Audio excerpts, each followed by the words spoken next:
Hello, you incredible chronic pain warrior, and welcome back to another episode of the Disabled Divas podcast. I am your host, Cynthia, and today I'm going to take you on a journey, one filled with magic, adventure, and a unique perspective on what it is like to experience Walt Disney World with multiple chronic illnesses. But first, be sure to follow and hit that subscribe button so that you never miss an episode. Before we dive into today's magical journey, I want to provide you with a quick health update. Since September 11th, 2023, I have been struggling with relentless intestinal pain. Despite my concerted efforts to alleviate the discomfort, the pain still persists. It's become increasingly clear that something is amiss, and my regular doctor is referring me to a gastroenterologist for a more thorough evaluation. The pain is a constant presence in my life, 24/7. It doesn't discriminate based on my diet. Even the softest of foods trigger discomfort. It's evident that there may be something either internally or externally obstructing the flow of waste in several areas. I want to express my gratitude to all of you who have been sending your thoughts and prayers my way. Your kindness and support, they truly mean the world to me, and I really appreciate it. I hope to have more informative updates to share with you in the near future, so stay tuned. In other chronic news, I want to remind you that October is Depression Awareness Month. This topic has been buzzing in both of my Facebook groups, the Disabled Divas Chronic Pain Community and the Psoriatic Arthritis Community hosted by WebMD. If you're looking for a supportive community to connect with during this awareness month, please scan the QR code or find the links in the episode description. And guess what, folks? Halloween is just around the corner, and if you're like me and you get a little anxious about the potential pain spike or flare that could put a damper on the fun, fear not.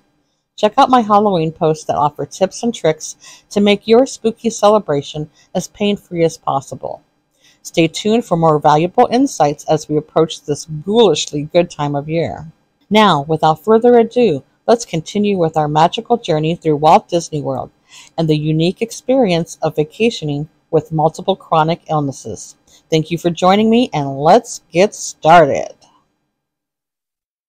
This trip proved that traveling solo will most likely never be an option for me. I need a caregiver to assist me at the airport.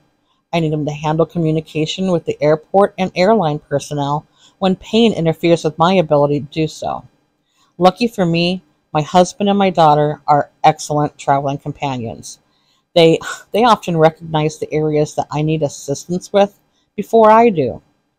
I was incredibly thankful for their help after the TSA and LAX separated us and left me alone with no way to see or communicate with them at the security checkpoint. We were lucky that we gave ourselves ample time to get through security because the TSA had me wait 40 minutes in my wheelchair against a wall before they even called an agent over. Now let's talk about packing. Traveling with fibromyalgia, psoriatic arthritis, psoriasis, adhesions, and as of yet undiscovered condition requires some unique packing skills. I brought along items that most people wouldn't even consider for a vacation, like a hot water bottle, refillable ice pack, cervical pillow, cooling blanket, bedside fan, and a bag full of medications to address as many flare symptoms as possible. If you want to learn more about these products, scan the QR code or see the link in the description of this episode. Additionally, my power wheelchair accessories took up most of my carry-on bag space. These included cup holder, the joystick, the extra storage bags that I use on it, and my elevating footrests. But I needed every single one of these things. Each of these items are vital for my comfort and mobility. After arriving in Orlando, I needed time to recover from the flights. 2 days turned out to be just what I needed. It's essential that I allow my body time to adjust. I did go out to eat twice on day 2 and once on day 3. I also did a little shopping on day 2 at the Disney Character Outlet store on Vineyard, but that was it. And because my husband did all the driving, I was able to medicate for the pain that my body was experiencing.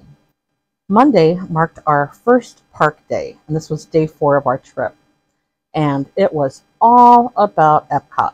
We took advantage of the early morning entry and the after-hour perks that came with our vacation package. It was a long day.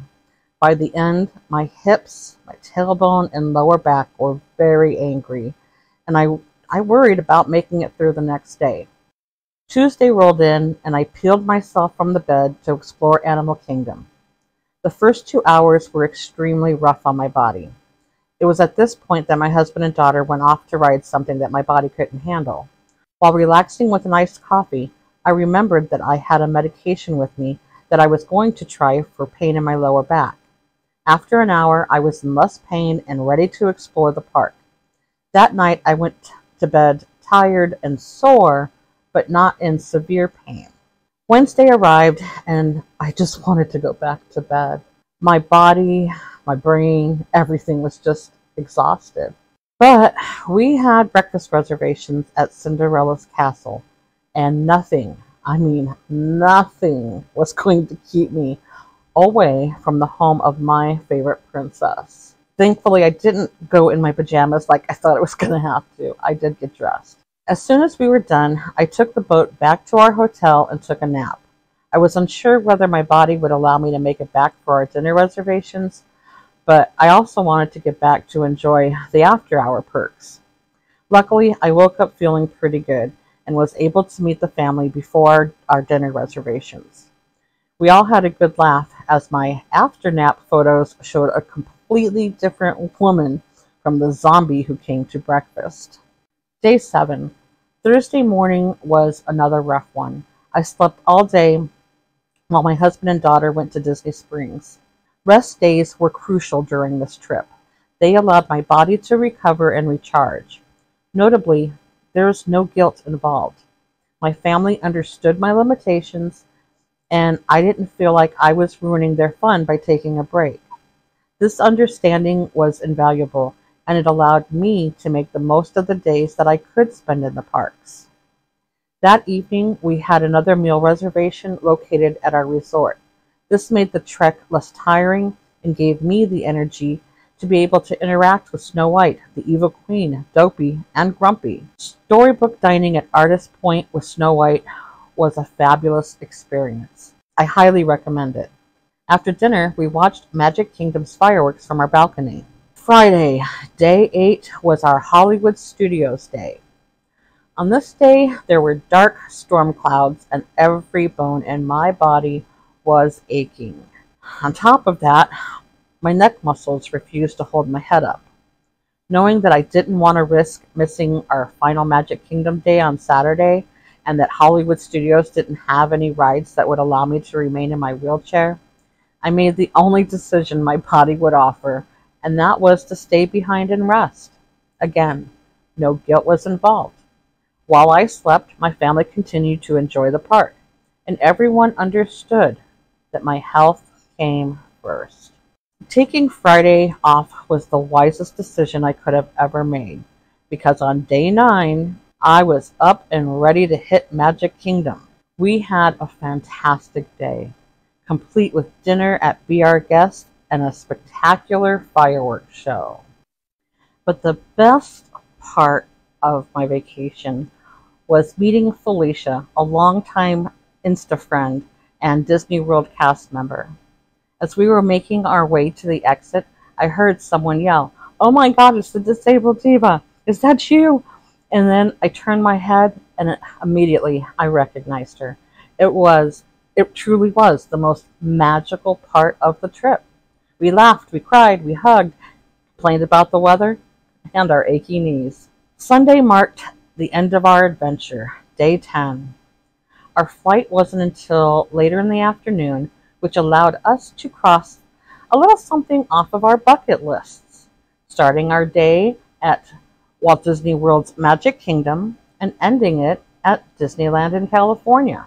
We had our photos taken in front of the train station, castle, and Haunted Mansion at both Disney parks. We even rode each park's version of the Haunted Mansion. Dealing with the TSA at Orlando's airport was a delightful experience compared to LAX. They didn't separate me from my traveling companions, nor did I have to wait for an agent to inspect my chair. One was already there, happy to do their job. As far as rides went, I mostly went on ones that had a wheelchair-accessible vehicle. There were a few exceptions, but they were slow and not what you would consider wild thrill rides. My Walt Disney World vacation with multiple chronic illnesses was nothing short of magical. Sure, it presented challenges, but with careful planning, the support of my family, and a flexible attitude, I was able to create lasting memories. While I could never have anticipated having to go to the ER 24 hours after arriving home, the trip turned out to be far better than what I could have ever imagined. My actual worry was that I was going to spend the majority of my vacation in bed. I was, and I'm still pleased with everything that I did. Everyone had a blast, and we made some fantastic memories. And because we had so much fun, my husband and I plan to return again someday. Thank you for joining me on this remarkable journey, and remember, no matter where you are on your chronic illness journey, there's always a little magic waiting to be discovered. Would you like to know more about vacationing at Disney World or Disneyland with a disability or chronic illness and pain? Comment with your questions and I will answer them in an upcoming podcast. That's it for today's episode of the Disabled Divas podcast. If you enjoyed this journey through my Walt Disney World adventure, please subscribe, follow, and leave a review. Your support means the world to me. Until next time, this is the Disabled Diva wishing you a great, big, beautiful tomorrow.